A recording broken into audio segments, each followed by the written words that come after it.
jetliner. Hindi na yung pang MRT. And then yung sakayan po papunta kay Diwata dito.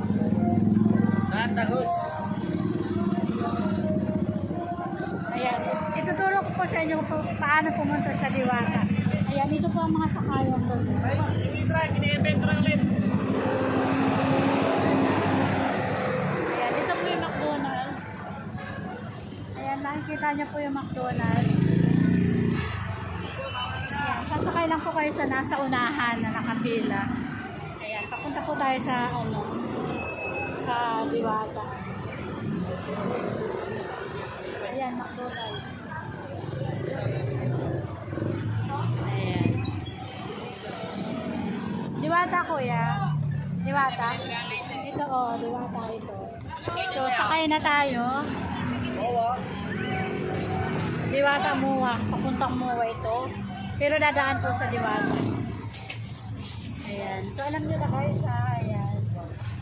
Papakita ko sa inyo ang pagpunta sa Diwata.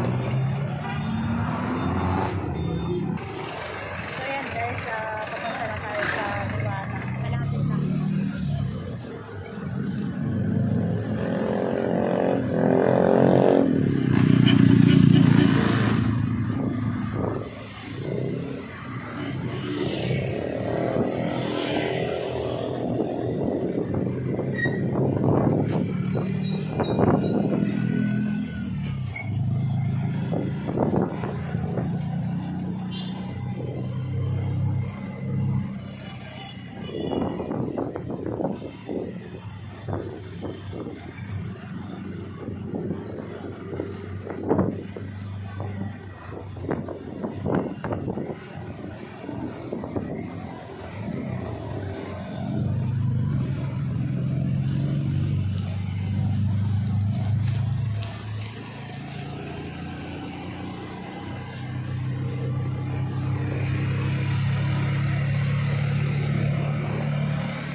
Yan po, sakayan pabalik sa Buendia.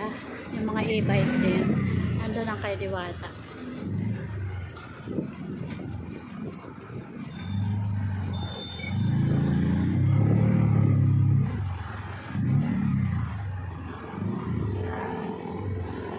So, unahan pa ako.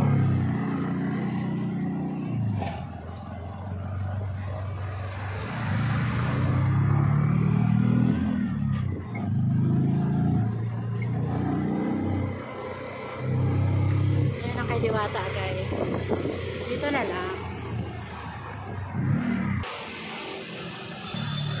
So, ito na, guys. Bumaba na ako sa e-bike. Andun ang kay Diwata. Ayan, di ba napakabilis lang hanapin, guys. Ayan, guys, nandito na tayo sa Diwata Paris Overload. Ayan. Kaya lang nasa QC pa si Diwata. So, hihintayin natin. Kakain muna tayo. Ayan, from Buendia MRT po.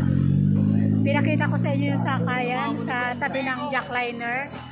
Sa tapat ng McDonald's. Ayan. Napakadali pong hanapin ng Diwata, Pasay. Ayan. Thank you so much, Ria Gallardo Vlog.